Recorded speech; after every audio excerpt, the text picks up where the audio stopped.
Class 10 maths exercise 1.2 जिसके अंदर हम इक्वेशन को सॉल्व करेंगे जो कि क्वाड्रेटिक इक्वेशन नहीं है। पहले इसको हम क्वाड्रेटिक फॉर्म में कन्वर्ट करते हैं एंड देन सॉल्व करते हैं। उसके अंदर टाइप 2 के जो फॉर्म है उसके अंदर हमारे पास क्या होगा कि यहाँ पर हमारे पास एक कांस्टेंट और एक एक्स होगा, वेरिएबल फंक्शन ऑफ एक्स होगा, प्लस एक कांस्टेंट होगा और divided by fee of x. मतलब इसका ये है कि ये एक एक्स का फंक्शन होगा इज इक्वल टू कांस्टेंट। तो हमने इसको कैसे सॉल्व करना है, लेट्स स्टार्ट। इसके अंदर जो पार्ट नंबर 4 है पहले इसको डिस्कस करते हैं। x plus 2 minus 1 divide by X plus 2 is equal to 3/2। First हम क्या करेंगे, let y is equal to X plus 2। जो यहाँ पर है और यहाँ पर ये दोनों सेम है तो हम क्या करेंगे, x प्लस वाई को x प्लस 2 को हम y सपोज कर देंगे, हम यहाँ पर फुट कर देंगे। इसकी जगह y minus 1 divide by y is equal to 3/2। अब क्या करेंगे, इस इक्वेशन को हम यहाँ पर भी y मल्टीप्लाई कर देंगे और यहाँ से भी y मल्टीप्लाई कर देंगे। क्यों हम मल्टीप्लाई कर रहे हैं, ताकि ये y कैंसिल हो जाए और हम ये y आपस में दोबारा कैंसिल हो सकता है। इसका मतलब है हमने इस इक्वेशन में अपने तरफ से कुछ ऐड नहीं किया, हमने सिंपल यहाँ पर और यहाँ पर y मल्टीप्लाई कर दिया जो कि दोबारा कैंसिल हो सकते हैं। इसलिए तो हमने यहाँ पर मल्टीप्लाई करेंगे y² और ये y यहाँ पे मल्टीप्लाई हो जाएगा minus y divide by y is equal to 3 divide by 2y। तो ये y इस y के साथ कैंसिल हो जाएगा, हमारे पास आ जाएगा y² minus 1 is equal to 3/2y। अब जो यहाँ पर 2 है इसको हम इस साइड में मल्टीप्लाई करेंगे क्रॉस, क्योंकि यहाँ पे इक्वल का साइन है तो हमारे पास आ जाएगा 2y² minus 1 which is equal to 3y। यहाँ पर भी 2 आ जाएगा क्योंकि यहाँ पे मल्टीप्लाई हो जाएगा 2y² एंड माइनस 2, हमारे पास ये आ गया। अब इस 3y को इस साइड पे शिफ्ट कर देंगे तो हमारे पास आ जाएगा 2y² माइनस 2 और ये माइनस 3y बन जाएगा is equal to 0। 2y² minus 3y minus 2 which is equal to 0। अब ये हमारे पास एक स्टैंडर्ड फॉर्म है क्वाड्रेटिक इक्वेशन का। इसको सॉल्व करते हैं यूजिंग फैक्टराइजेशन। 2 को इस 2 के साथ मल्टीप्लाई करेंगे तो हमें मिल जाएगा 4y²। अब 4y² के ऐसे पार्ट्स बनाने हैं जिसके प्लस माइनस से हमारे पास माइनस 3y आ जाए और जिसके एडिशन से जिसके प्लस माइनस से हमारे पास माइनस 3y आ जाए और जिसकी मल्टीप्लिकेशन से 4y आ जाए। हमारे पास आ जाएगा 2y² plus 4y minus y, यहाँ पर minus 4y and minus y plus y minus 2 which is equal to 0। हमने क्या कर दिया, हमने माइनस 3y की जगह लिख लिया माइनस 4y प्लस y, क्योंकि यहाँ से हमारे पास माइनस 3y मिलता है। हमारे पास आ जाएगा, यहाँ से हम 2y कॉमन कर देंगे, y माइनस 2, यहाँ से हम 1 कॉमन करेंगे, y minus 2 which is equal to 0। हमारे पास आ जाएगा 2y plus 1 and y minus 2 which is equal to 0। अब ये दोनों 0 के बराबर है, इसका मतलब है ये अलहदा 0 के बराबर है और ये अलहदा 0 के बराबर है। यहाँ से हमें मिल जाएगा 2y which is equal to minus 1 और 2 से डिवाइड करेंगे हमें मिल जाएगा y which is equal to minus 1/2। यहाँ से हमें मिल जाएगा y is equal to 2। y की 2 वैल्यू हमें मिल गई। अब इसकी 2 वैल्यू हम यहाँ पे पुट कर देंगे। When y is equal to 1/2 हम यहाँ पे पुट करेंगे 1/2 which is equal to x plus 2। यहाँ पे हमने 1/2 पुट कर दिया x प्लस 2। क्यों हम पुट करें, क्योंकि जो हमारा स्टार्ट में जो इक्वेशन था इन टर्म ऑफ x था, इसलिए हमने x को सॉल्व करना है ना कि y। तो हमारे पास y की वैल्यू आ गई लेकिन हमने इस इक्वेशन में पुट करके x की वैल्यू फाइंड करनी है। अब यहाँ पर 2 दोनों साइड मल्टीप्लाई करेंगे, ये कैंसिल हो जाएगा, 1 आ जाएगा is equal to 2x plus 4। ये हमारे पास आ जाएगा 2x और इस 4 के साइड पे शिफ्ट कर देंगे तो 1 माइनस 3, ये माइनस 2 बन गया। यहाँ ये आ गया तो हमारे पास माइनस 4, इससे हमारे पास minus 3 which is equal to 2x। 2 से डिवाइड करें x which is equal to minus 3 divide by 2। दूसरा केस है when y is equal to 2।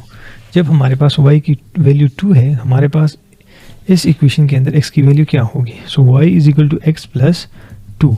अब यहाँ पर y हमारे पास क्या है 2 which is equal to x plus 2, तो यहाँ से हमारे पास x की वैल्यू आ जाएगी 0।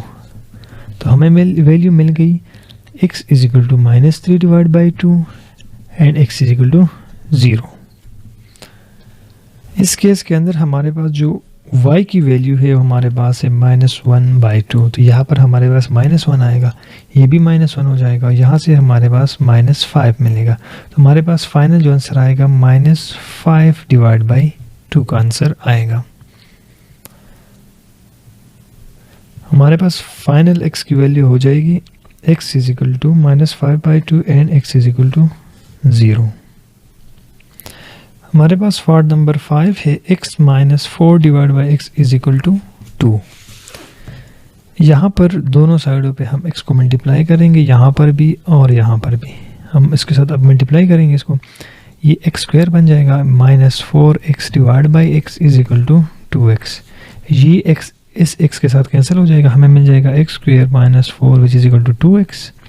इसको यहाँ पे शिफ्ट कर देंगे, x² - 2x - 4 = 0। तो ये हमारे पास एक क्वाड्रेटिक इक्वेशन बन गया। यहाँ पे हमें कोई सपोजिशन की ज़रूरत नहीं है क्योंकि ये हमारे पास ऑलरेडी एक क्वाड्रेटिक इक्वेशन बन गया।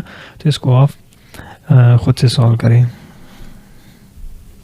जो पार्ट नंबर 6 है उसके अंदर है x + 2/x - 2 - x - 2/x + 2 = 5/6। यहाँ पे आप देखें तो ये जो टर्म है ये इसका अपोजिट है।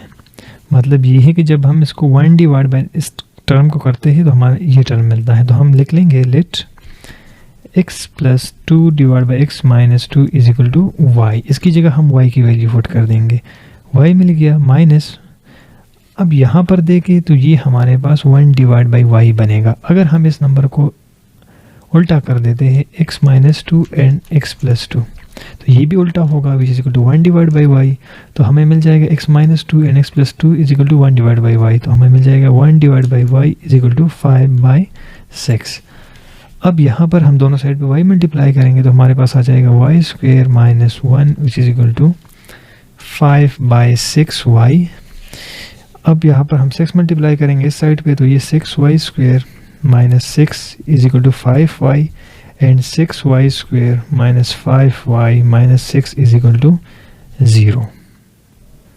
इसको अब हम स्टैंडर्ड फॉर्म में लिख लेंगे। हमारे पास ये है, ये हमारे पास स्टैंडर्ड फॉर्म है 6y² - 5y - 6 = 0।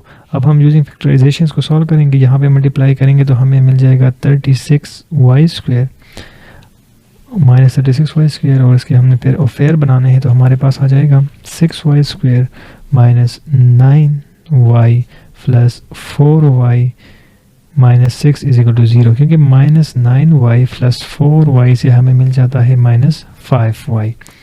यहाँ से हम 3y कॉमन करेंगे, हमें मिल जाएगा 3 × 2 6, तो यहाँ पे 2 और y -3, 3 3 9, y भी कॉमन है और 3 भी कॉमन है तो हमें ये मिलता है, प्लस यहाँ से हम 2 कॉमन करेंगे, 2y - 3 which = 0।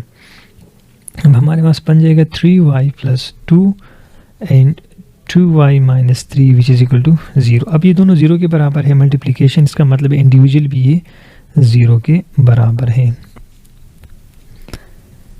यहाँ से हमें मिल जाएगा y = -2/3, यहाँ से मिल जाएगा y = +3/2। हमें y की 2 वैल्यू मिल गई।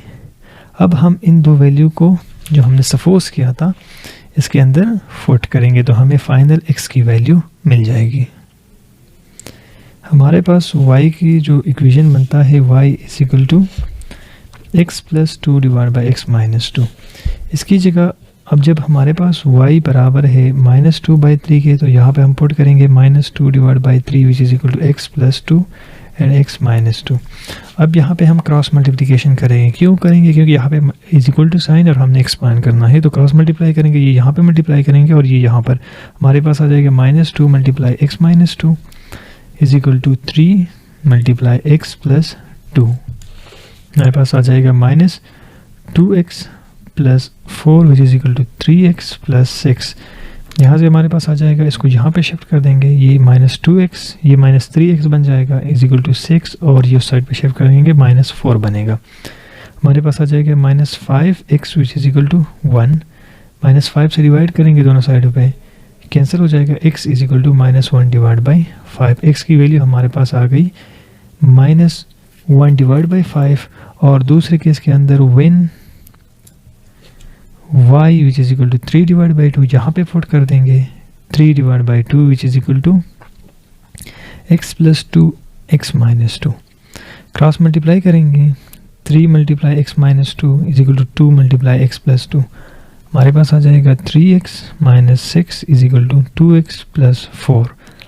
यहाँ से हम x को यहाँ पे शिफ्ट करेंगे, 3x minus 2x is equal to 4 plus 6, ये यहाँ पे शिफ्ट हो जाएगा तो 6 बनेगा, यहाँ से x मिल जाएगा और ये हमारे पास 10। सो x की वैल्यू हमारे पास आ गई x is equal to 10 and x is equal to -1 divide by 4। ये हमारे पास दो वैल्यू x की बन गई फाइनल सोल्यूशन। यहाँ पर हम देखें तो यहाँ से हमारे पास 2 मिलता है, तो हमारे पास 2/5 है एक सोल्यूशन।